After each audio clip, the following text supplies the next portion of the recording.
Hello, everyone. Welcome to episode 8 of the European Volleyball Show. Thank you once again for joining us after another great week of Champions League, CV Cup, CV Challenge Cup. I'm joined here, as always, today by Rob St. Clair. Rob, how are you today? I'm great, Dan. Happy Friday. Happy Friday, all volleyball fans. This was a huge week. We crowned champions in Cup and Challenge Cup, and we know our super finalists for the CV Champions League, which has been insane. I'm so excited to spend like an entire month and a half just obsessing over these two matches that are coming up. There's so much to look forward to. It was great. Yeah, so just so you guys know the schedule for the show in the next few weeks. So today we're just going to talk mostly about the past, the matches that happened this week, some fantastic matches. We have plenty to go over there. And then next week we're going to be taking a break due to my vacation. Then the week after that, we're going to be previewing one of the matches. Week after that, previewing the other match. And then we have super finals right upon us. So pretty much the entire month of the European Volleyball Show is going to be a lot of super final stock, which is great because, I mean, it's a great competition. The teams we have are absolutely fantastic, and I couldn't be more excited for it. Oh, me too. That one day in Verona of two of the best, like the four best teams, the two best of their respective sides right now, who've gone through an absolute gauntlet to get to where they're at, are going to play some much anticipated and extremely high level volleyball. There's so much to look forward to. For sure. All right, so why don't we get into the first competition we're going to talk about today, and probably one that people watching are pretty excited for us to talk about because there was a lot to talk about in these matches, and that's the men's, especially. Should we do Kazan versus Kedzierzyn first? Because that was a Let's please. That was, man, what an all-time great series this was. it So, was first of all, it was on YouTube, so everybody who may have already watched it, can go back and watch it. It's already got well over 100,000 views on the YouTube channel, which is amazing. Um, Zaksa obviously won the first match. We talked about it last week. They won 16-14 game five, which was unbelievable. And this was no different.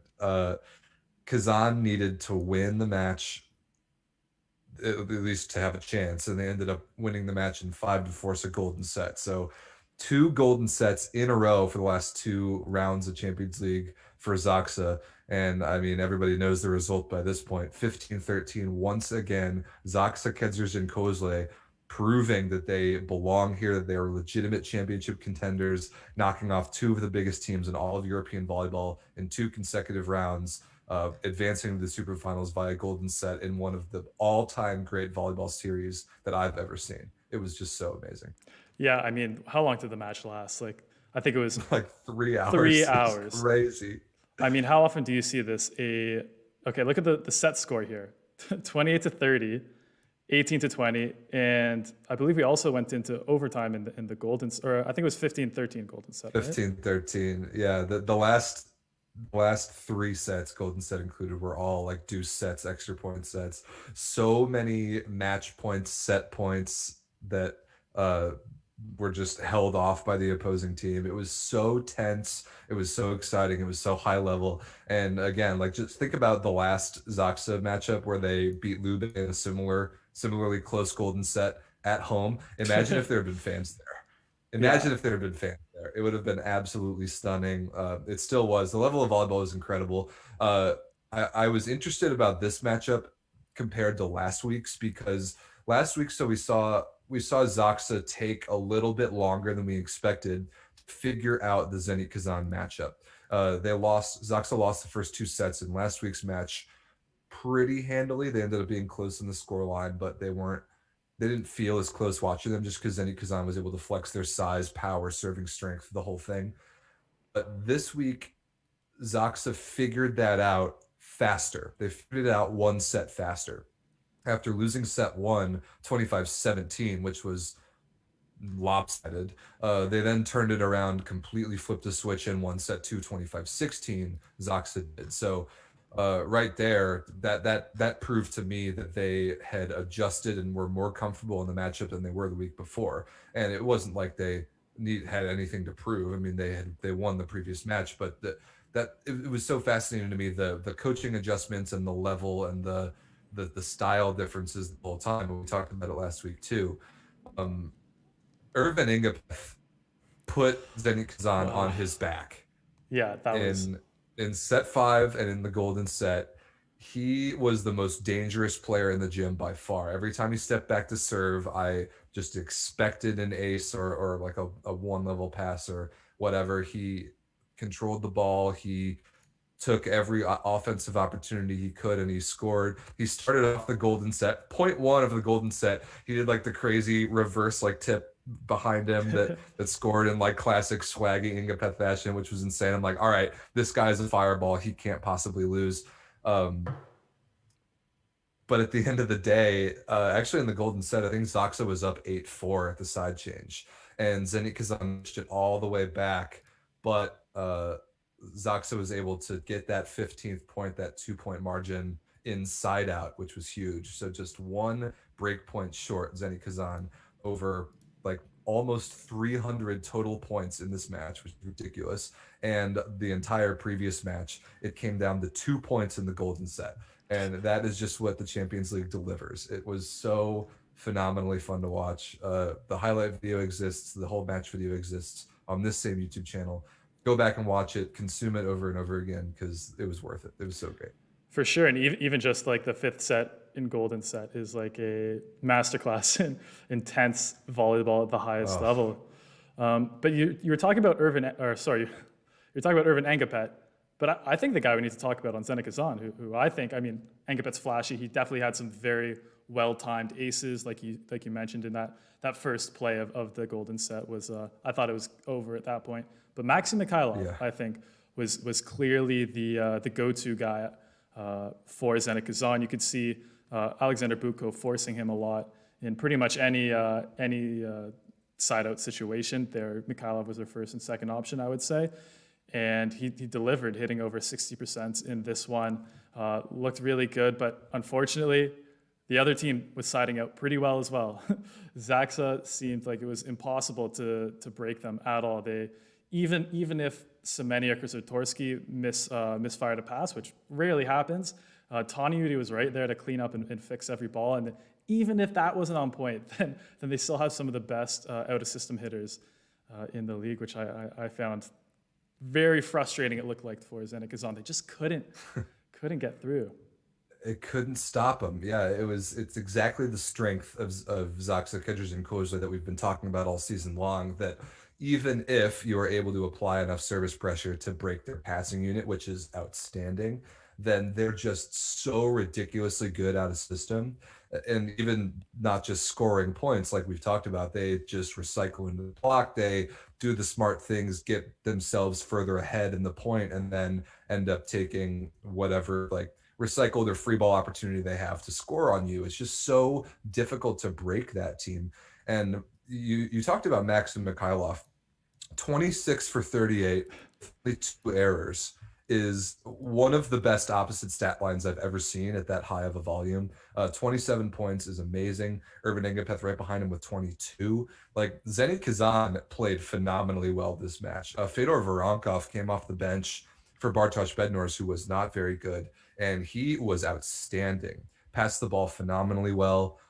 6 for 13 attacking, 2 blocks. Like that was a perfect coaching choice by Vladimir Alekno. This match was just so close. It was crazy. Every match or set point that I saw, I'm like, I just couldn't pick one way or the other if a team was going to win the set or if it was just going to go on further. 30-28 in set 4. Like, Vladimir Alekno as a coach has been in this spot so many times.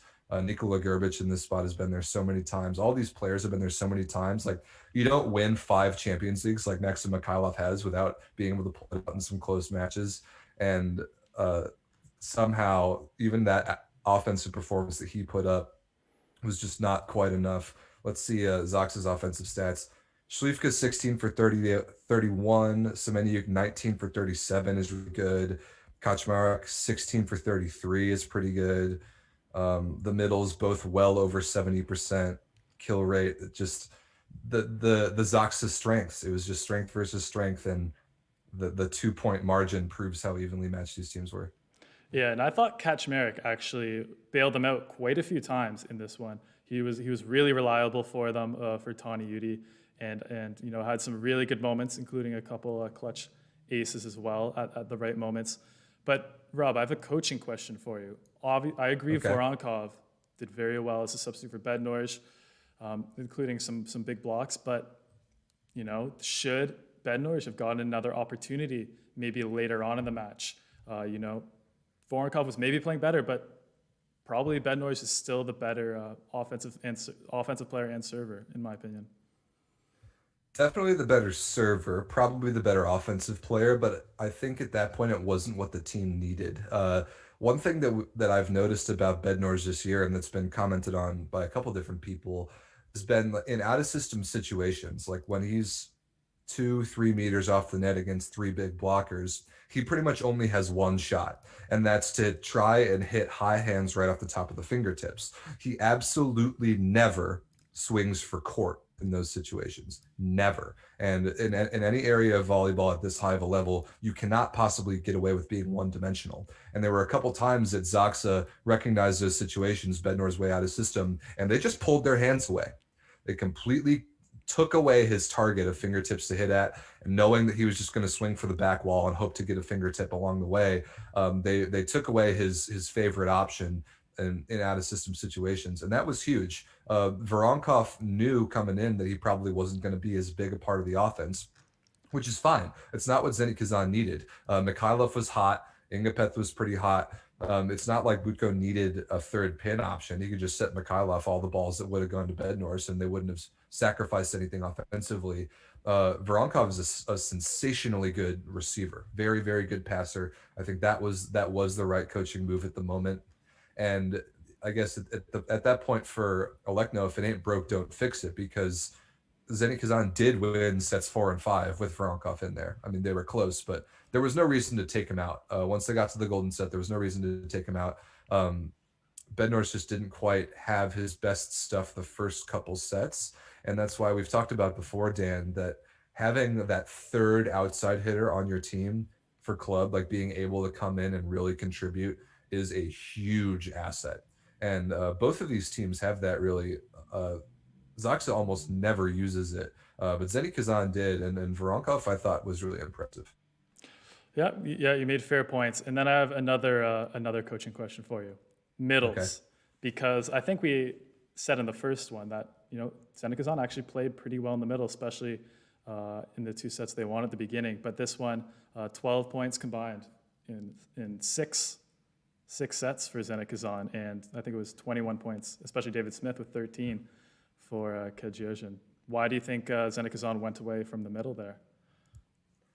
That is a good question. And I think I talked about this last week a little bit, or one of the previous Zenit Kazan matches, that Alexander Butko really subscribes to a pretty simple, like full game philosophy of setting the offense, where he tries to get his middle hitters involved early on, and then the longer the match goes, he just sets them less and less. I think offensively, that's just kind of the way that he works. He's not a guy, Butko, I'm talking about, this isn't a guy that really thinks his way around the setting position quite the way that Benjamin Toniuti does, or like some other players like a Said Maroof, or even a Micah Christensen, or DeCheco, obviously, or guys like that. I think Butko kind of, he knows his team so well because he's been there for so long, and like him and Mikhailov have such good chemistry that he just kind of gets on autopilot at certain points in matches, especially when they get close, where he just doesn't really think very much. He's just like, all right, D-ball, position 1, position 2 all day long,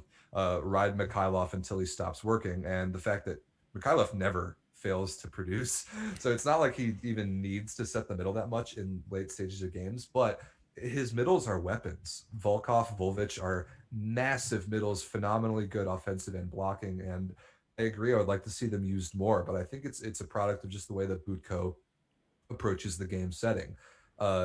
Completely conversely, you have Benjamin Toniuti, who is always thinking one step ahead of the opposing team, and when his middle blockers at about 198, 200, 202 at most are up against guys that are 210, 212, like when you have a clear size disadvantage, you have to think that way as a setter and move your guys around and create space and use speed and deception to get your middle attackers some openings for the sake of the rest of your offense. It's just what the Zaksa offense needs in order to function against a team with such big blockers.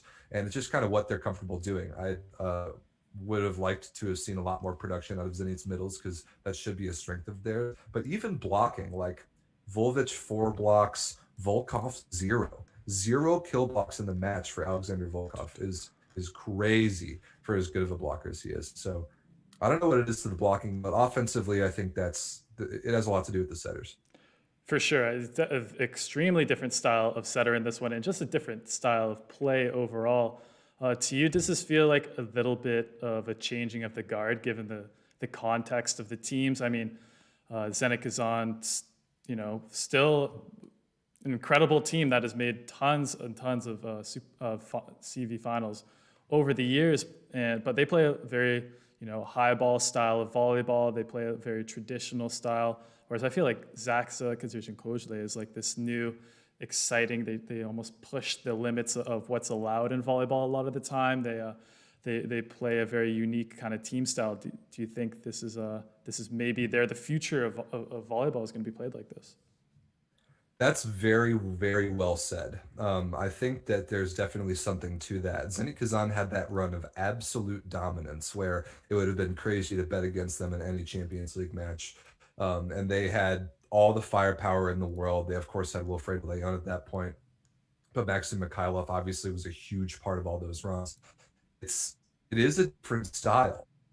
And I actually kind of like the fact that Zaksa just now has proven that their style of volleyball can have success against a team with such storied dominance and size and speed and strength like Zenit. I think it's actually very good for the game because, like we're going to talk about in the next semifinal, the matchup that we're going to get on the men's side of the Champions League Superfinals is going to be one of the most like visually beautiful volleyball matches we will have ever seen. Just the visual appeal of the way that both Zaksa and Trentino play the game is just so much fun to watch for me. It's not the traditional high ball giant bangers on the pins and everywhere, just in the ball as hard as you can all the time. There's just more of an art to the game when you watch Zaksa play it. And I'm very, very happy for the sake of the game that's had the success that it's had this Champions League season. I think it's incredibly fun to watch. I think it opens the doors for so many other both club teams and national teams to really invent their own style of play and to redefine what top level volleyball really looks like. I think that's really exciting. I think it's great for the sport, and it's going to get put to the test once again in the finals against a Trentino team that is no joke. And of course, a Polish team finally breaking the semifinals curse and getting to the final match, because that's I'm sure that's been a huge celebration for Polish fans. Why don't we answer some questions in the chat here, Rob? I think there was some good discussion going on. Let's see if Let's see. Somebody asked who's the favorite in the final. We'll get to that in a second. You gotta wait for the preview shows for that, guys. And we're not going to give that away too soon. You got to wait for the picks. Otherwise, what are you going to watch the next couple shows for? Do you think Semeniuk makes it to Tokyo on the Polish national team? The way that he's played this season, I cannot imagine that he doesn't make that roster unless there's just some drop off with his level of play when he gets to the national team gym. If Kamil Semeniuk plays the way he has right now and continues to play the way he has for Zaksa this season, there is no way you can comfortably leave him off that roster. No way. He's too good. Let's see where else. Yeah, I would say so as well. I think the way he's playing right now, like you said, he's separated himself. And Rob, who would you pick for like a super finals MVP, right? Like Nimir and probably Kamil Semeniuk would be like the two obvious choices for me from the men's side. So yeah, I think they would be the leaders for their respective teams. Yeah. And that's considering how good Kaczmarek and Slivka have also been. But Semeniuk's ascendancy to true like elite international outside hitter level has been the difference for Zaksa this year, and he is the reason why, I think the biggest reason why they're at where they're at. And if right now, if I were to be told that Zaksa would win the super finals, he would be my preliminary pick for MVP for sure, like you said. Yeah. Do you see any more questions in the chat, or should we move on to the other match? No, I think let's move on. All right. Let's talk about the Italian Derby rematch. Yes, because this was, I mean, not quite the same as Zaksa versus Zenit Kazan, but still very fun in its own right. It was a lot more competitive than the previous leg, that's for sure. And Yeah. we expected that. So to set the stage a little bit, Perugia Trentino, the rematch, of course. Trentino beat Perugia 3-0 last week in kind of dominant fashion, which set them up for the fact that Trentino only needed to win 2 sets this week to advance. We knew, though, that you can't count Perugia out. They did the same thing against Modena. The quarterfinals, lost 3-0, came back, won 3-0, forced a golden set, and won easily. They have Wilfredo Leon on their team. He's the best player in the world. So Perugia comes in and they win the first 2 sets, 25-22, 25-17. And we're looking at it like, it's happening again. Perugia's doing it again.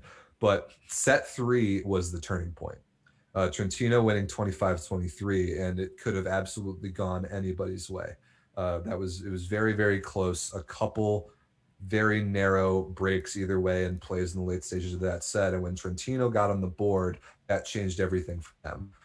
They played with more confidence. They obviously staved off the possibility of a golden set in just those couple moments right there. And that momentum turnaround was enough, because once it got to set 4, there was a run that Simone Giannelli went on in the middle of set 4 that absolutely put the match away.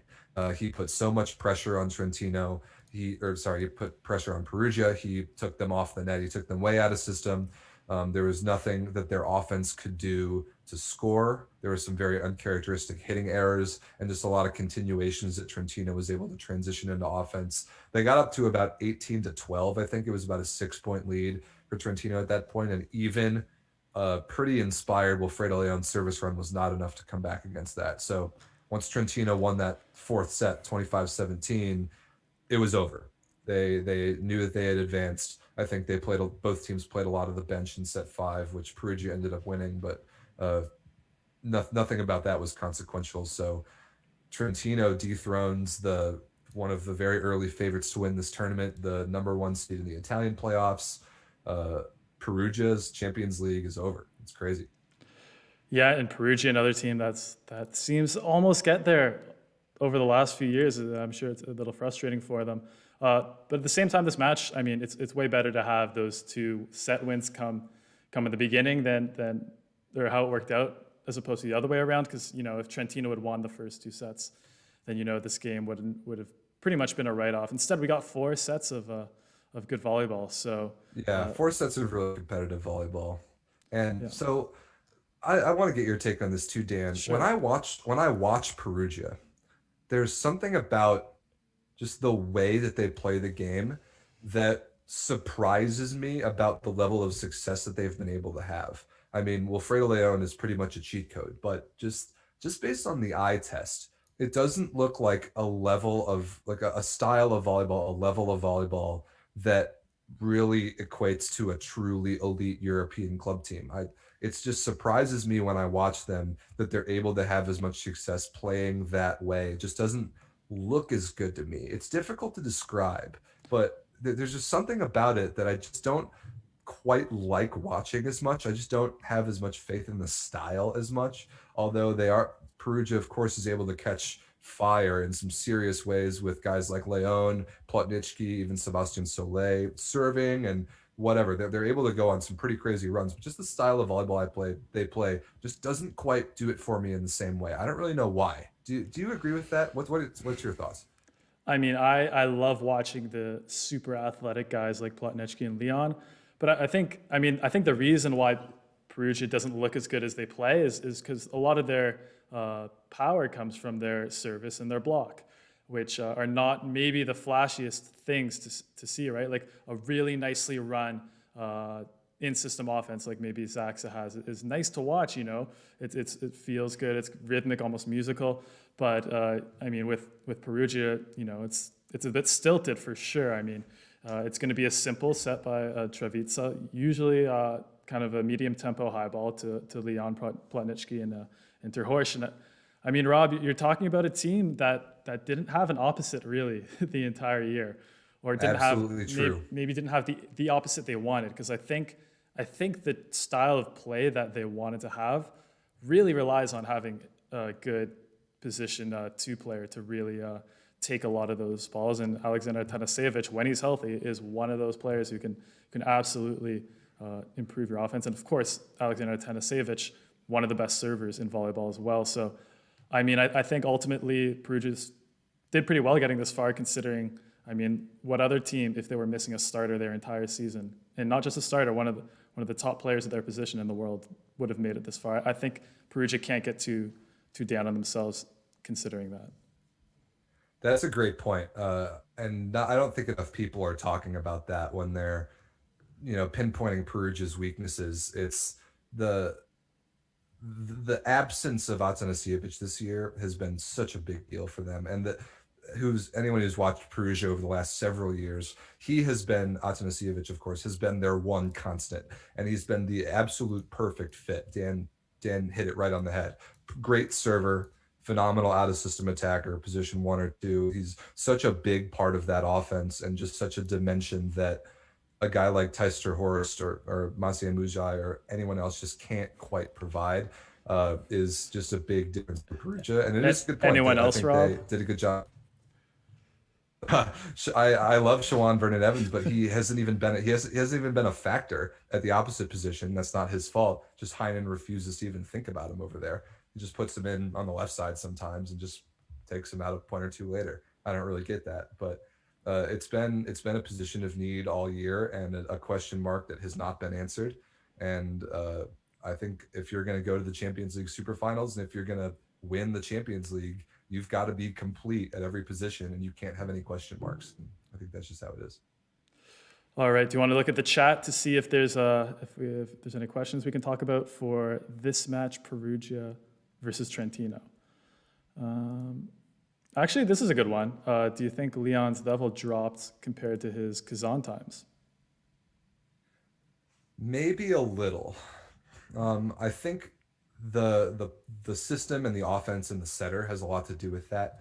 I've talked before on the show how it's crazy to me that Trevitsa sometimes can't figure out how to set Wilfredo Leon the ball, but there are some hitting errors happening in Wilfredo's game that I haven't seen before in his previous career. That's a little weird. I think just with the product of how Perugia is right now, he's being relied upon to do so much. And even a player of the superstar caliber of Wilfredo Leon has his human limitations. And sometimes I think he's swinging for the fences on balls that he feels like he just has to terminate. That in a different system or in a different universe with an opposite across from him or whatever, he wouldn't quite have to be relied upon to produce like that. So I think that has something to do with it. I don't think his level of skill or athleticism has dropped off at all. Not at all. I think he's in a situation right now where he's the guy, he's the clear-cut guy to get every important ball ever. And it's more lopsidedly so on that team than any other team in the world. And even a guy like Wilfredo Leon can't do it all the time. I think that's the difference. Yeah, I agree. I can't really say that he's been worse than he was in Russia, considering that last season and maybe the season before as well, probably his best seasons he's ever had. I mean, I think he set the ace all-time record maybe once or twice in the Italian Superliga. He, was setting hitting percentage records, 10% above everyone else in the entire league. I think this year he was maybe trying a bit more stuff. He was trying to change up his game. We've talked about before, he's probably improved his reception a little bit, and also he's trying a lot more of this tip off game, speed. Switch up game, off speed, that kind of thing. So I'm a little surprised that he didn't go away from that and back to his old style in these really pivotal matches. But I mean, that's tough to adjust your play style and adjust your mentality just for one match.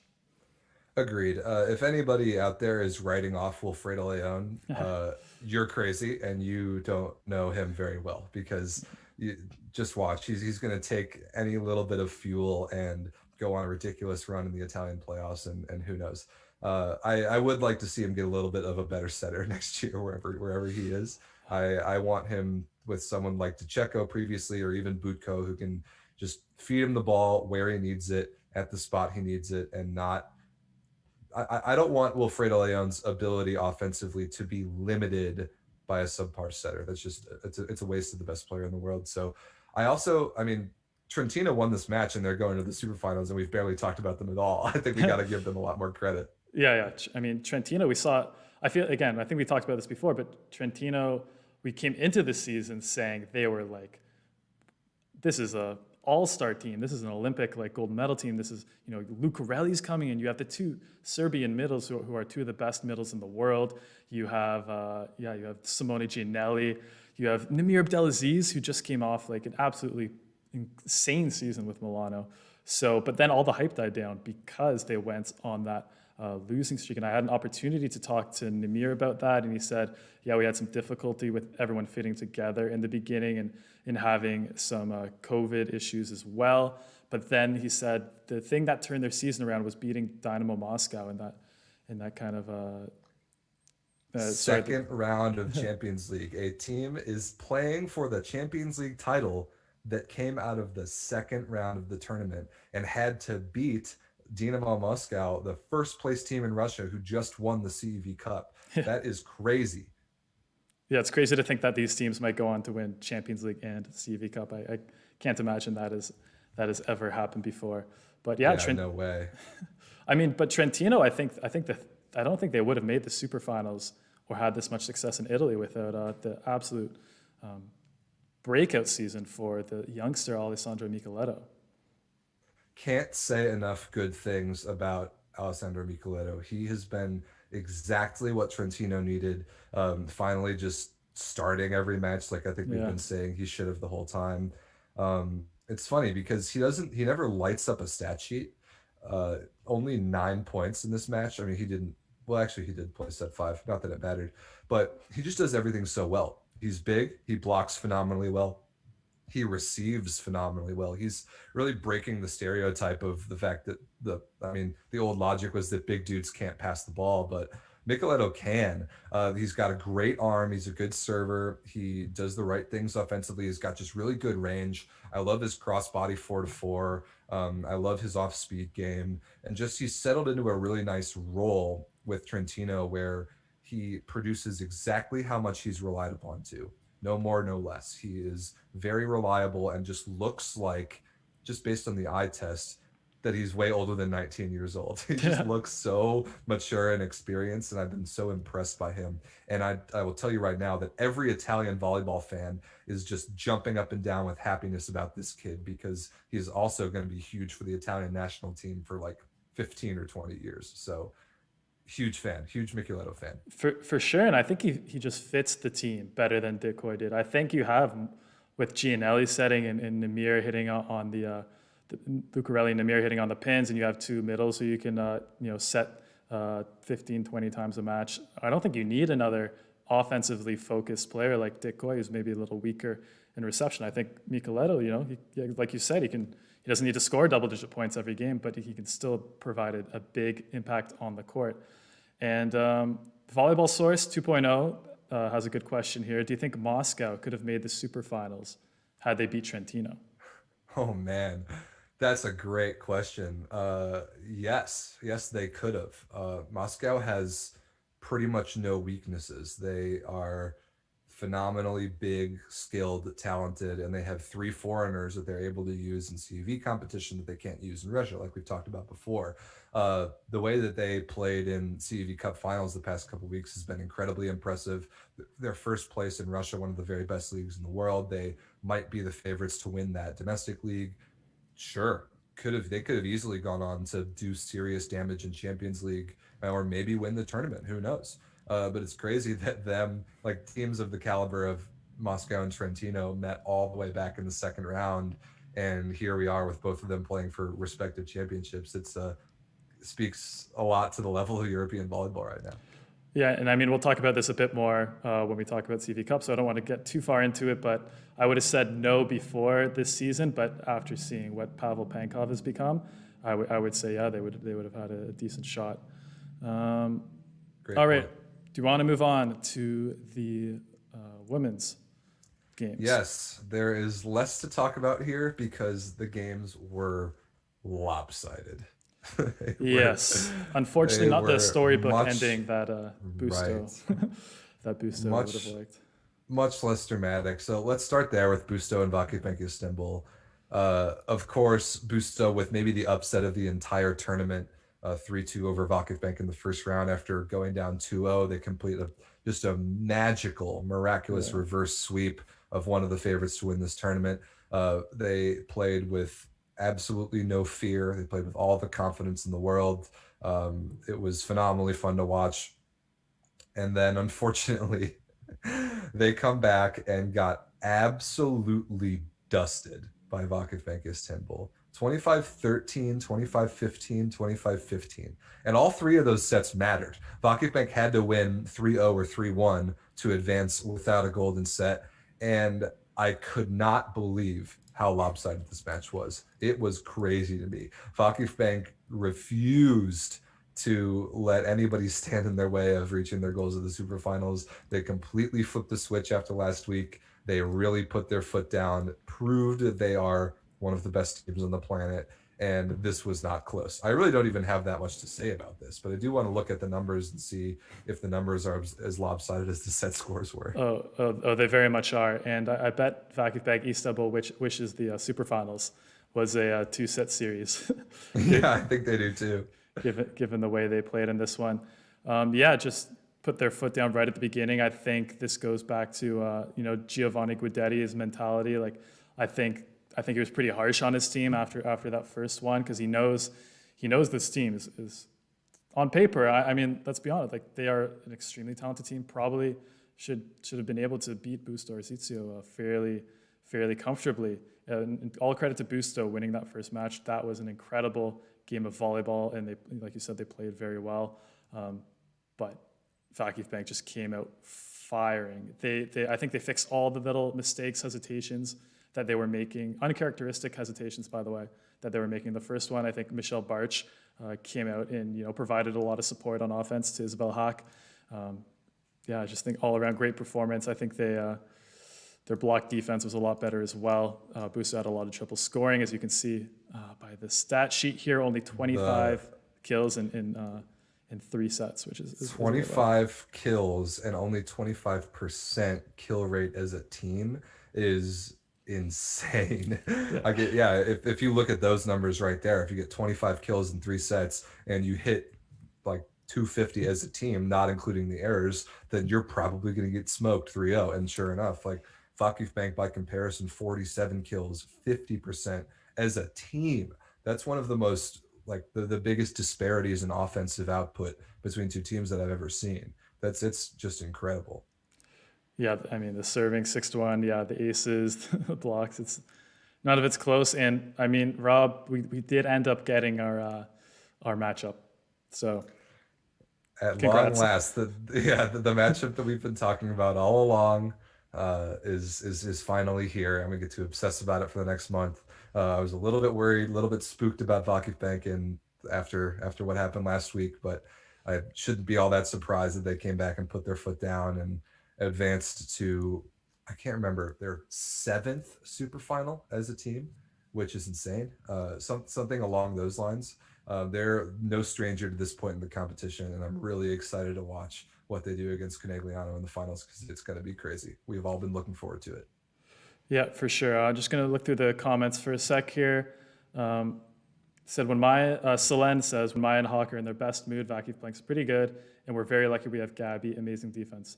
That's true. I feel like I think Gabby's better than Micheletto, obviously, but I think she plays like kind of a similar role where she just does everything you want, but doesn't need to score like 15, 20 points, but she still will help the team like so much, just playing incredible defense, setting a lot of second balls, just keeping balls alive, serving well, taking teams out of position.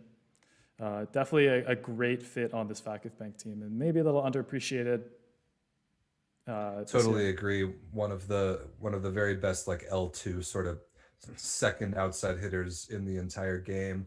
You made a point about Michelle Barch playing substantially better this time versus last time. I think that was a big difference because Isabel Hawk's obviously going to get hers. Let's see, how many attempts did she have? 41. 41 attempts in 3 sets is crazy. That's so many. But 25 attempts for Michelle Barch, 52%, much better than previously. Maya really needs that. She needs that left side as a big option to just gun it too quickly and create a lot of space and leave Hawk for some of the trash out of system balls that she's so good at taking out. So um, if this Vakifbank team continues to play that completely as they did in this match with all the pins firing like that, with the middles getting involved offensively, they are so scary. They're very scary. Yeah. And yeah, but so both teams having a bit of trouble at certain points getting to the finals, but they're both there. Let's talk about the second game now, which I kind of expected Vakifbank to do well in that second match against Busto, but I'm surprised that Conegliano did a similar, maybe not to the same extent, but still won fairly comfortably as well, or at least Yeah, this their game. road to this point was a little bit simpler because they also beat Novara Right. 3-0 in the first leg, so they only needed 2 sets. I think the biggest point that we made last week was that Novara, as good of a team as they are, and they are really good. They're complete, they're talented. They, for all their success, I don't think they believe that they can beat Conegliano. And watching Yeah. this match, I felt the same thing. The first set was 25-15. Like, come on. And in a absolute do or die set, and of course set two is closer, but uh, a do or die set with your Champions League season on the line, like title defense. Obviously, Novara won this tournament 2 years ago, the last time it was finished. You got to put up a better performance than 25-15 in game one. And I think that for, like, again, as good as Novara has been all year, there's just something, a mental block with them about Conegliano that I just don't think they believe they can overcome that. And obviously Conegliano deserves that level of respect and fear, but when you're playing Champions League, you got to kind of take a more Busto Artizio approach from the first leg and say, hey, screw it, we have nothing to lose. We have everything to play for, nothing to lose. We're the underdogs. Who cares? We're gonna play with as much confidence as we can. We believe that we can do this. Busto proved it last week. Novara wasn't quite able to capture that, and Conegliano just out executed them. All of their strengths on full display. None of their weaknesses, which they don't have anyway, were able to be exploited. And after that set two, it was over. Yeah, for sure. And like you said, I mean, you can, yeah, you can. It's all about the mentality before the match. I think Navarra just came in tense. They came in a little defeated. Conegliano is such an aura around them, I would say, where it feels so impossible to beat them because, like we've said on previous episodes, they can score on you in so many different ways. And that every bad pass, you're still gonna have Pauliganu hitting against you, who's better out of system than most players are in system by a good margin. So really tough team. And I have the stats pulled up here for the two opposites. Yeah, obviously Melvina Smarzak-Godek not playing the whole match, but still, if you showed me this comparison, before this semifinals matchup, like I would say, okay, I think it's pretty easy to ascertain what happened here. Yeah, I agree. And like I talked about with Zenit Kazan about having a great third outside hitter, look at Conegliano pulling Mackenzie Adams up in the Yes. starting role for this match, leading the team in attacking attempts and points at 52% on 29 attempts. Like she outscored Paula Iganu and she's your third outside hitter, your team must be pretty good. Yeah, like you said, having that third switch up option off the bench. I mean, I would say most of the teams have a good third outside hitter because it's such an important position. Right. Yeah, so Conegliano versus Vakifbank. I'm trying not to talk about it right now because we'll save it for future episodes. I'm just We gonna will. just gonna check the chat here, see if we have any questions about this match. Hawk is the best opposite of all time, or Aganu from Big Boy. Not sure who you're referring Someone to there. says Iganu most dominant player in the world right now. Yeah, we've talked about this before. The opposite position on the women's side right now is in the most ridiculously good hands that you can imagine. Uh, Isabel Hawk, Paula Egonu, Tiana Boskovic, like, come on. There's just absolute superstars that are all under the age of 25, and we're going to get to watch them for so many more years just dominate in club and national team all across Europe. It's phenomenal. And we have another one in the Challenge Cup that we might get to talk about as well. Yes, we will. And so I just want to answer one more question. Uku Karamaka says there's a mental problem at Novara against Imoco. It seems like they have a phobia. And okay, yeah. I'm glad I'm not the only one who gets that impression. Yeah, because we've seen Novara play much better than they have this series, and it's unfortunate Absolutely. that maybe they would have done something different with a different draw after the drawing of lots. But unfortunately, you can't really control that. No, and I mean, if they want to accomplish their goals in Italy as well, they're going to have this same matchup that they're going to run into eventually. Like they're going to have to get through some good teams in Italy to Conegliano, but you're still going to have to beat them if you want to win that league. So there's still a lot to be thought about there in Novara's mentality against the just dominant Conegliano team. All right, so just a reminder, guys, before we move on, next week, no show, taking a break for 1 week, and then and then we'll have the previews for men and women the 2 weeks. We have Fridays after that, so full show dedicated to the previews. So if we try not to talk about the next superfinals matches too much because we're going to have a lot of time already set aside for that. So somebody's asking about our picks for the final in the chat, Imoco versus Vakifbank. I'm not going to say it, and you're not going to say it either. However, I will say that this is the matchup that we've been waiting for this whole time, and Dad and I have had our consistent picks this entire time that we've been doing this show. And if anyone's been watching, you already know who he and I will probably both continue to pick in the finals. So let's leave it at that. All right, Rob, I think it's time for our debate of the day. Yes, let's do it. And if you guys missed the last episode, which was the first segment of this, me and Rob will debate a hot volleyball topic. And today is spin serve versus float serve, with myself taking the spin side, Rob arguing in favor of float serves. If you guys agree with my argument, throw some waves in the chat. If you guys like Rob's argument, then throw some spicy peppers in the chat. Whichever of us gets more of the right emoji is going to be the winners. Rob, you took me down last week, so I came with some good arguments. I'm ready. And before we get started with this, I want to make clear that I want the people to respond with not which they believe is better or which they like more, float serve or spin serve. I want you to evaluate who you think won the debate. That's what we're really getting after. You're greasing the audience. So, yeah. All right. Do you want to start or do you want me to start? Please do, Dan. I started last week. All right. So I'm arguing in favor of spin serves today because, as you guys see, if you watched any of the matches last week, I mean, spin serving is the go-to serve of all the top players in volleyball. If we look at the aces list of the players in Champions League, Namir Abdelaziz, Kamil Semeniuk, Wilfredo Leon, Maxim Mikhailov, Ole Palnitsky, guess what they all have in common? They are all spin servers. If you want aces, you are going to your spin serve. On the women's side, we have Magdalena Stasiak, Pauli Ganu, Mika Hancock, Isabel Hawk. Again, even on the women's side, where traditionally spin serving isn't as popular, we still have spin servers as the highest ace getters. But I think we make the mistake in volleyball of counting aces too much, because that's not the point of serving generally. It's nice to get an ace, but it's not the point. And Wilfredo Leon, guys, check out the Ace Base podcast. On our last podcast, he said about his mentality about serving, he's never looking to get an ace. He rarely serves at 100%.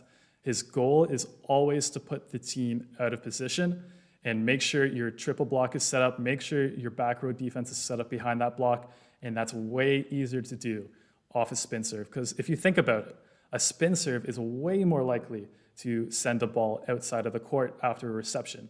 A bad pass on a float serve, really not that bad. You're still probably going to get it up near the attack line, still probably have two options in positions 2 and position 4, and ultimately you're still going to be able to get a decent attack off. However, there's so many situations in spin serve, even when you don't get the ace, that are just going to be impossible to attack. And at this level, the highest level in Champions League, any free ball is usually an automatic point. That's it.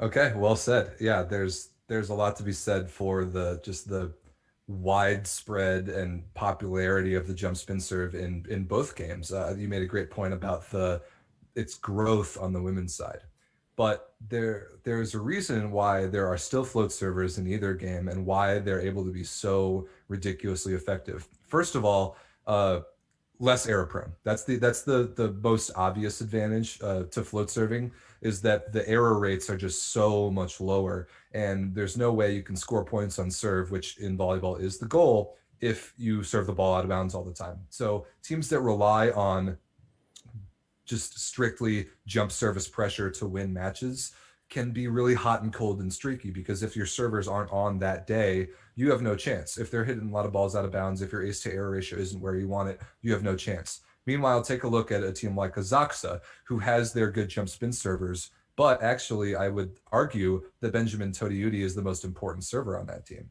Because of the float serve, the way he locates it, almost always leads his team in service attempts in a match. And that means that his team is winning points on his serve. That's huge. That's what you need. Women's side, same thing. Even with the increasing prevalence of the jump spin serve, the net being lower actually makes the float serve more vicious, because you can hit it on a different trajectory than you can on a men's net. It drops so much faster. It gets on you so much faster. You can pick on spaces and pick on players so much easier with a float serve, that it's more difficult to do with a jump spinner unless you're just phenomenally good at controlling where you want to hit it or taking a lot of pace off. Most of the time, jump spin servers are just trying to hit the court. It's rare that they're really picking a spot on the court to serve, which float servers exclusively do. And that's huge, because it's easier to pinpoint other teams' weaknesses, which can trigger those out of system situations that your team defensively can capitalize on. So every team that has a really good float server has a big asset in that, because they have a guy who's reliable, guy or girl, who's probably pretty reliable, won't miss serves very much. But if they're good enough at locating and hitting the serve low, flat, and hard, it can be just as effective as a good jump spinner. All right, good arguments as always, Rob. And I'll give it a couple more seconds to see if you want to get your last second emojis in. Yeah, I mean, spin versus float, it's a tough one. It's a tough one. And I actually just love in volleyball that there's two options in general.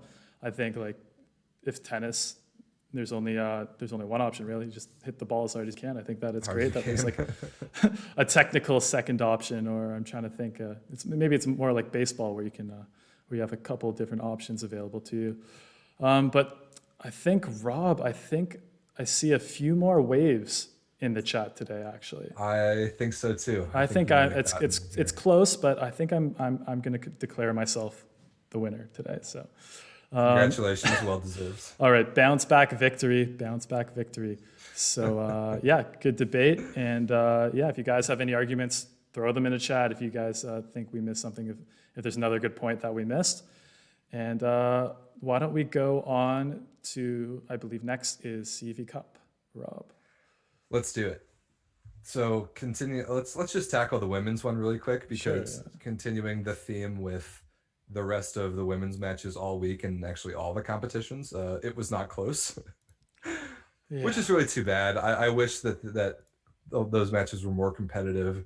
But Saugella Monza, Italian, of course, winning the CEV Cup on the women's side, 25-17, 25-19, 25-19 in the second leg of the finals, beating Galatasaray from Istanbul, and it was convincing. Yes, very much so. I mean, Monza's been, like we said before, one of the best teams in Italy. And Alessia Reykjavik was back this match, which we thought could have made the difference. But I mean, ultimately, 3 for 15. You could see they wanted her to be in it, wanted to trust her, but maybe not quite ready to come back at full strength. 3 for 15 with 3 errors and only 3 points total. Not great. great. Gonna do it. But I mean, do you think do you think they shouldn't have played her? I mean, I think you have to. I think you have to. Yeah, exactly. I think you have to, especially after they lost the first match. They get their best player back. You gotta at least give her a chance to go out there and see if she can make the big difference.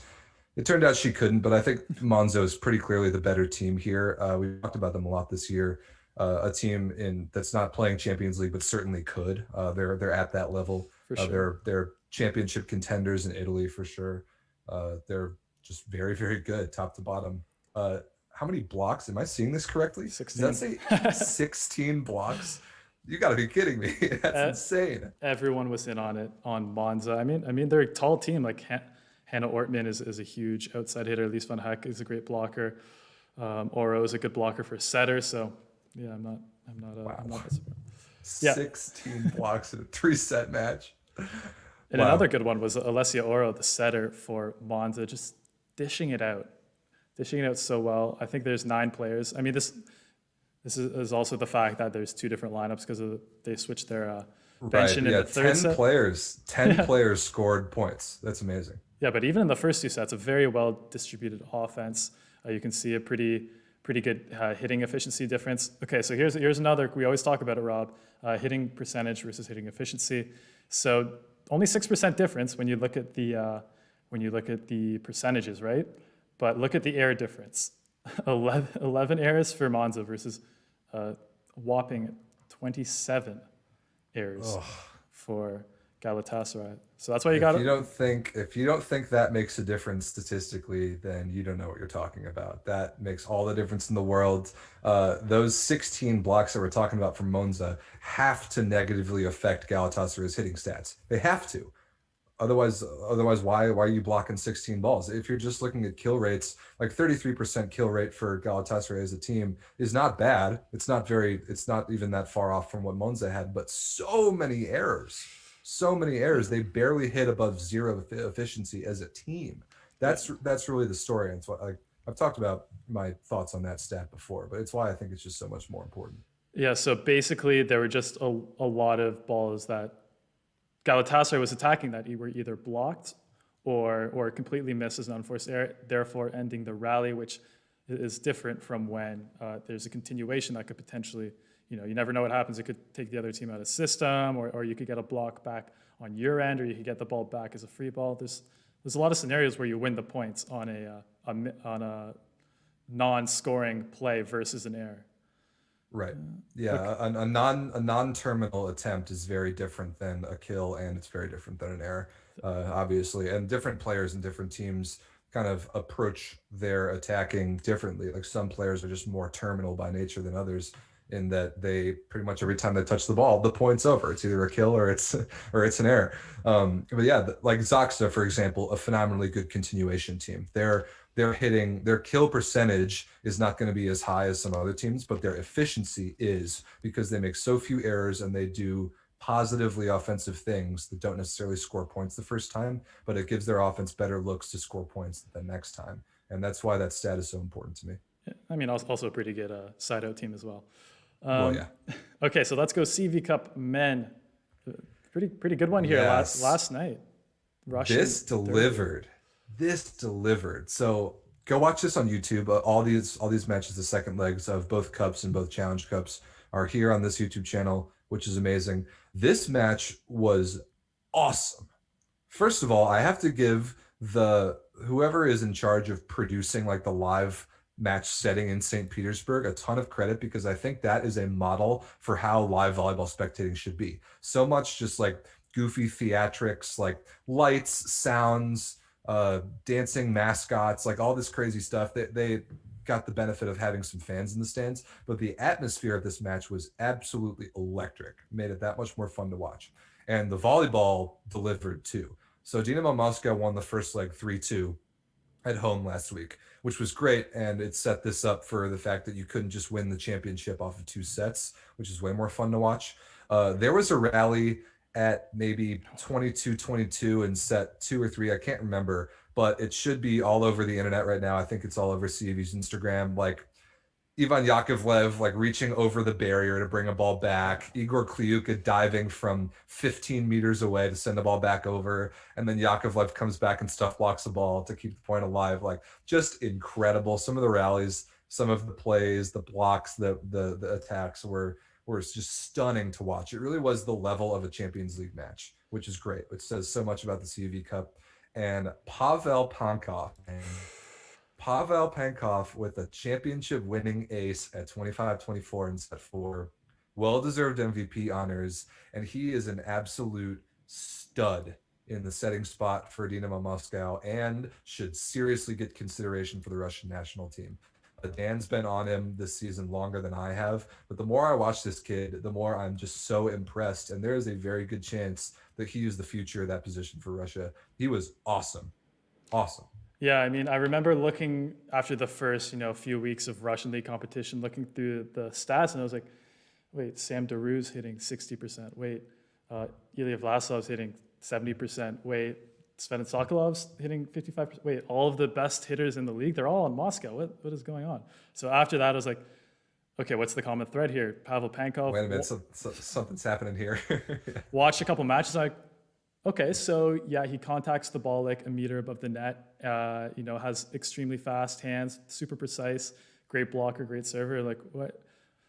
I mean, I've had him on my radar. I think he was a big part of a couple of youth national teams with Russia, but he's certainly he's the captain of Moscow this year. They're leading the Russian league. I think he's one of the most important, if not the most important player in Russia right now. He's just taken that step and gone way to the next level.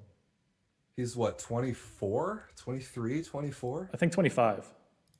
25. He's young. He's really, really young. He's younger than any of the other top level Russian setters right now. And I think he might be more complete than any of them as well. You're right. Like we've talked about before, like on the negative end of that spectrum, if all your hitters are struggling, there's a good chance the setter is to blame. But if all of your hitters are leading the league in attacking efficiency in their respective positions, you probably have the setter to thank for a lot of that. Pankov's great. If anybody hasn't watched this kid play, go watch the match from yesterday. The match was great, and I'm just really impressed by his level and what he brings to that team. Moscow is so good. And Everett brought up in the chat earlier that had they beaten Trentino in the second round of Champions League, they could have been a contender in that competition. It's great to see them win this. They're a serious contender for Russia.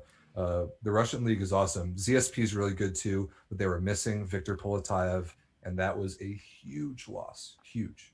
Yeah, for sure. And I mean, Oriol Camejo has been quite injured as well and only came on in the last couple sets. So I think, like Perugia, I mean, Zenit St. Petersburg especially relied on Poletayev so much for their offense.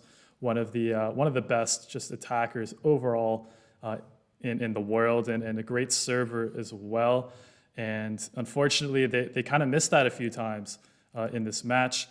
And yeah, but there's also an interesting lineup thing going on with Moscow as well, because we didn't see any Sam Daru, who is one of my picks for he had a fantastic season in Russia this year, one of the best attackers in the entire league, great blocker, great server. But we haven't seen him since the second set of the first leg of the tournament. And I think his Semyshev has been spectacular, and you can't fault someone for hitting 22 of 31. Semyshev was good. 24 points is in 4 sets is outstanding. But yeah, Sam Daru, it's a little weird. I don't know what exactly is going on behind the scenes there. You would think that Moscow would jump at the opportunity to play all 3 of their foreigners in a match. They don't get that very often, but no, they rode with Semyshev and Podlesnik, who are both really, really good. Both 24 points, 56%. Semyshev, a ridiculous 71% kill rate, 22 for 31 with only 4 errors. That's outstanding. That's so good. Yeah, anytime he's young too. Anytime you're clearing 50% efficiency, you're having a pretty good day.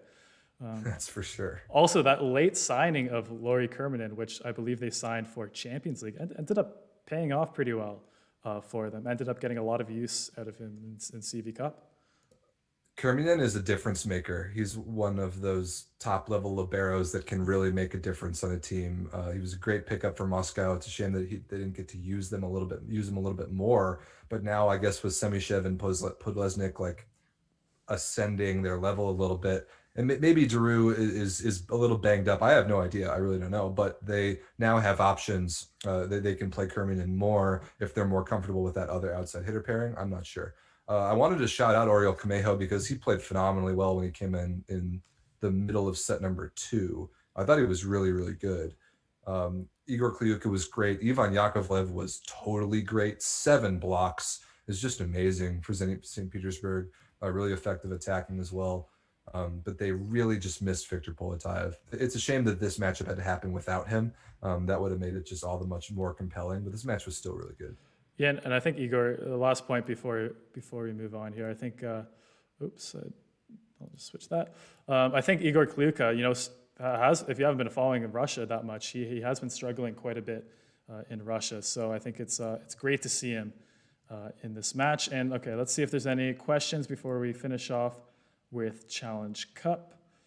It's impressive to be that good at a position which having an experience is key. I assume he's talking about setter with Pavel Penkov, and I totally agree with that.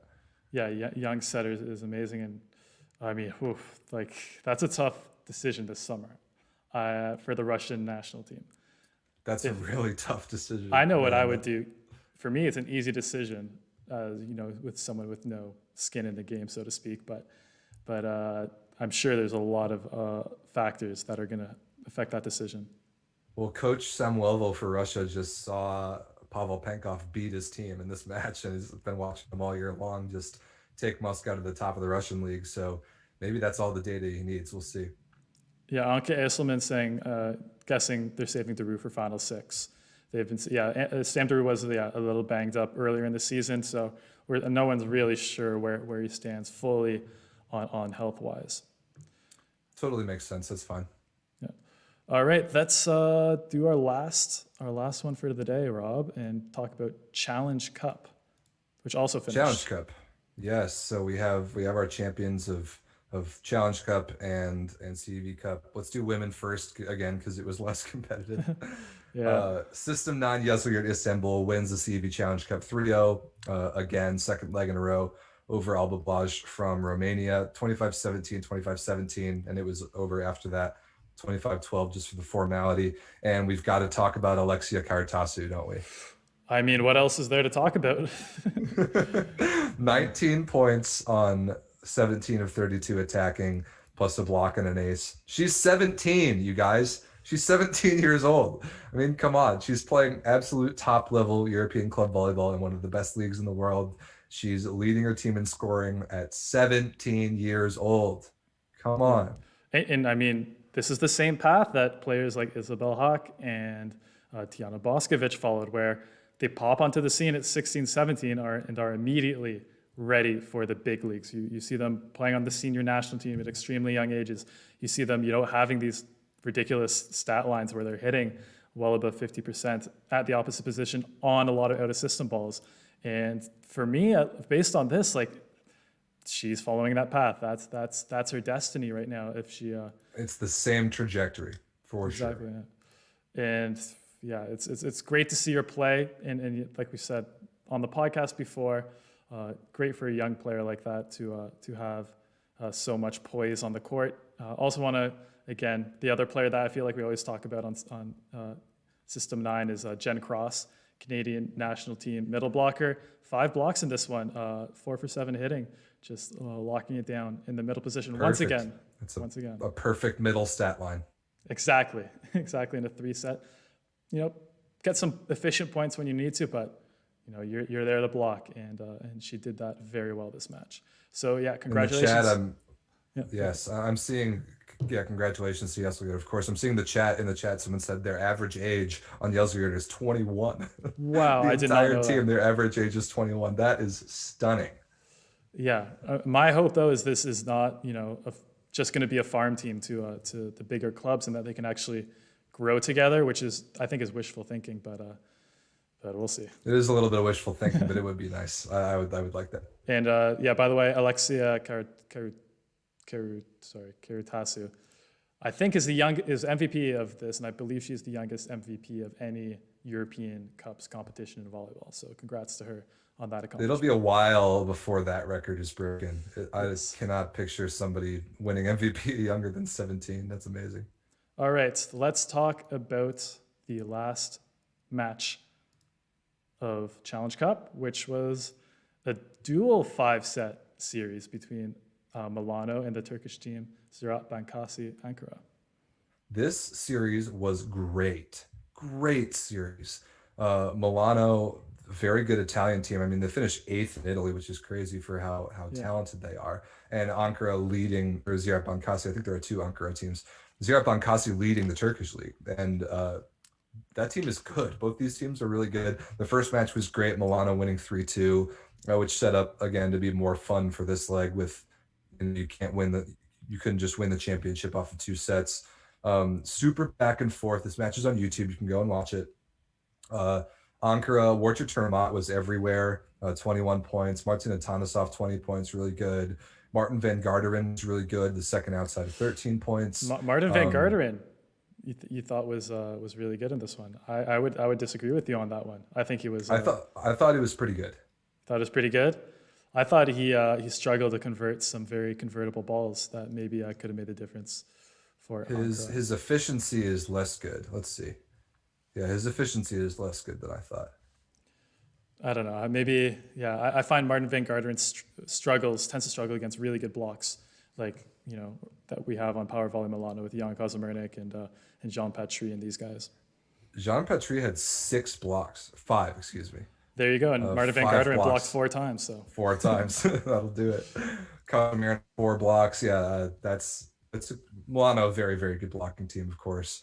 And we got to see all 3 of Milano's outside hitters in and out.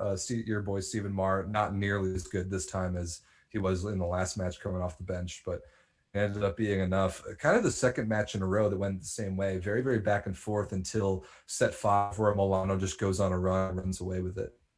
Yeah, it was very close, but if you compare this to maybe the CV Cup match where teams leading at certain points switched it around, I feel like the leading team always pulled it out for the most part after about the middle of the match. Like the trailing team came close, but then they couldn't convert enough break points to really seal the gap. So I would say that's a little less exciting of a volleyball match structure than when it's literally like 18-16 to 25-23 kind of thing. Yeah, I agree with that. But this is a good accomplishment for Milano. They should feel really good about this. They played Perugia super tight in the first round of Italian playoffs. They were probably the favorites to win this competition, but they were definitely challenged. Again, Zenit Bankasi is a good team. So this is a good achievement for Milano, a nice little stamp on their resume for this season. Yeah, for sure. And Jean Patry winning MVP in this one. So a nice season for the French opposite after going through some injury troubles during the season. I think he really performed well. And we have a good 26 question. 26 points on 19 of 31. That's an MVP performance for sure. Yeah, we have if you guys want to ask some questions here, as you guys know, go ahead. But we have a good one from Georgi Turzov who says, do you think Atanasov can play in the top level European team? And I would say yeah. I would say if you compare him to maybe, I think, a player that is stylistically pretty similar to him in Ole Platnitsky, I think. Very, very bouncy, very strong in attack. Both able to play a little bit of a change-up game. Maybe Platnitsky has developed that more over the last year. Probably Platnitsky I'd give the advantage in serving as well. But Atanasov, a guy who can maybe even, is probably a better blocker than Platnitsky. And I don't think Atanasov is quite at the level there. But so I would say, yeah, Atanasov's really good. Would I say he can start on a team like Perugia or Lube or Trentino? Probably not, but he's for sure just at the level below that, in my opinion. Yeah, Georgie, tell me in the chat how young Atanasov is. I'm pretty sure he's a pretty young player, so that's obviously plays into his advantage. Sorry, I think he's a 95 or 6, but I'm not. Okay. So he's 24, 25. Yeah, that's about what I thought. He's on a trajectory to be a very good international player. I think Dan made a lot of great points there. He can play at that level. I don't see him as an Italian league starter right now, unless he's on one of the lower teams. Yeah, maybe he's not going to be a starter on a championship contending team in most of the big leagues. I think Poland actually might be a decent fit for him if a team can spare a foreigner spot for him. I think that would be a nice step for Martin Atanasov. Good player. I'm excited to see what he does for Bulgaria this year. Yeah, Poland. I think you're exactly right. I think he would do quite well in that league, playing, maybe even for a scrub Elchitov or something like that. Okay, a couple of good points by some Turkish fans saying that yes, System 9 Yazlir is basically all Vakifbank players already, so it's not like they even have a choice. They're just on loan and on the team to develop. But how about that? Vakifbank second team winning Challenge Cup. That's pretty crazy. Yeah, the whole concept of loaning players is a little bit foreign to me as an American. We don't really have that in sports over here, so it's interesting that clubs will just say, here, take a player for, I don't know, some indeterminate amount of time, but they're actually still ours, but they're yours, but they're actually still ours. I don't know. That kind of confuses me. Yeah, as a North American fan, it seems like there's a bit of a power imbalance there that maybe doesn't exist in the it's NBA. Okay. Money talks in European club volleyball. I know how it works. Exactly. Okay, maybe the last question here, unless there's any good ones left. Sebastian Dumbuya asks, what do you think of Mads Jensen, the Danish opposite slash setter? I have a lot of thoughts about this kid. So for anyone who doesn't know who Mads Jensen is, he is like a 6'10", I think. He's really big, like 208, 210 level big. Correct me if I'm doing those conversions wrong, but he is Danish. Like Dan said, he went to college in the United States. He went to university at UCLA to play collegiately as a setter. He's tall. He's left-handed, like a coach's dream as a setter. The problem is he's not a good setter at all. I don't think he's a very good setter at all. I was really surprised with how long of a leash John Spera was willing to give him for UCLA as a setter. He did not run a good offense. The only advantage was he was a very good server, very good blocker, and would turn and hit second ball a lot. So if he's good at those things, what's the obvious solution? You move him to the right side. So he leaves UCLA early to go play professional volleyball when the COVID pandemic hit. And he finds his way onto Verona in A1 Italy as pretty much their starting opposite once Stefan Boyer leaves. And now he's in a little bit more of a natural spot where I think his career is more likely to take him. The problem is he's been fine, not great. And he's really, really young. He's about 21. So I'm definitely not going to make a final judgment on him yet. I never want to see him claim to be a setter ever again. That's for sure. I want him to play opposite for the rest of his career. He's just not, for as big as he is and left-handed being an advantage, he's not very athletic. He's not very fast. He doesn't jump particularly well.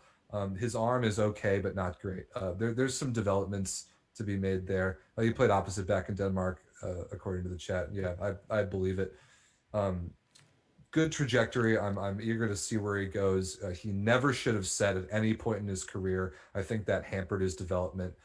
So if he stays in Verona or if he stays in A1 Italy, I'm curious to see for next year. No, I'm going to disagree with you, Rob. I think the fact that he was setting was hilarious and was very entertaining to watch. It doesn't mean it was good. We're in the sports business. We are in the business of entertainment. So if it's entertaining, it's successful. That's my stance. Fair enough. I mean, you're Canadian. You're a Dan and Jimma fan when he was still playing the game. How difficult could it possibly be to set that guy, especially when you're as tall like Mads Jensen? He couldn't possibly set Kofi the ball. It didn't make sense to me. Yeah, that's a tough one. But he's neither. Yeah, Kofi is not even playing anymore, so maybe that could have something to do with that as well. Okay, Philip Loader, Micheletto and Juantorena. Who would you put? Or sorry, Micheletto, Juantorena. Is that your starting lineup, or would you put someone else in the second outside for Italy? Pretty sure. Who else are you going to put there? I mean, Juantorena obviously. Yeah, Juantorena obviously is a shoe-in. Assuming this is his last quad, it's obviously his spot, no question about it. With the way that Micheletto is played, I think he's really distanced himself from every other Italian outside hitter that there is right now. I don't think it's really even close. Don't even try to argue Filippo Lanza at me. No chance. I don't think there's anyone else that's playing at that level. And the same role that Micheletto plays for Trentino is exactly the role that he would be asked to play for the Italian national team. I think it's perfect. Rob, the Filippo Lanza, who just got an MVP in Monza's great win against Vibo Valencia. He was very good that match. That's true. Yeah, come on. But Daniele Lavia in the chat was brought up. Good player, deserves to be on the roster. Um, but doesn't do as much to complete the team as a starter as Micheletti does, in my opinion. But yeah, I mean, low key, if you guys haven't been following, but Lavia has had a very, very difficult season in Italy as probably, I think, the least efficient high usage outside hitter in the entire league. So, I mean, maybe that'll be different with the national team, but that's still not great because I probably would have put Lavia before this season as the favorite. But now, the way Micheletti's playing, I think it's got to be him. Yeah, things change, and it's funny because we haven't had a national team season in 2 summers. How much has changed since then is absolutely insane. So, and with Tokyo and the roster limits, and there's going to be so much to talk about all that once club season is over, as the coaches have to pick their guys and their starting lineups to go to Tokyo. It's going to be very interesting. Oh, Patolo, yeah, that would be a shocker. But maybe he makes its roster. That'd be crazy. Okay, I think that's it for today. Thank you guys for the great questions at the end there. Thank you guys for watching, staying with us. Great chat today with everyone talking about those Champions League matches as well as the Challenge Cup matches. So if you missed it earlier, I'll say it one more time. Taking a break, no show next week. We are, which I believe April 2nd. We're going to resume on the 9th and start in earnest our Champions League previews. And we are going to be talking lots about this Champions League Super Finals. It's going to be an amazing competition taking place in Verona, May 1st. So if you guys prepare your questions for Super Finals, because we're going to be going a super deep dive. Yeah, Georgie asked about the super finals in the men's side in the chat, but we're gonna save that for its own specific episode because it's obviously worthy. Each of those matchups are worthy of their own episode. So yeah, like Dan said, enjoy the week off next week. We'll be back in 2 weeks to start really diving into what are going to be some incredible super finals matchups on each side. All right, bye everyone, and enjoy your weekend.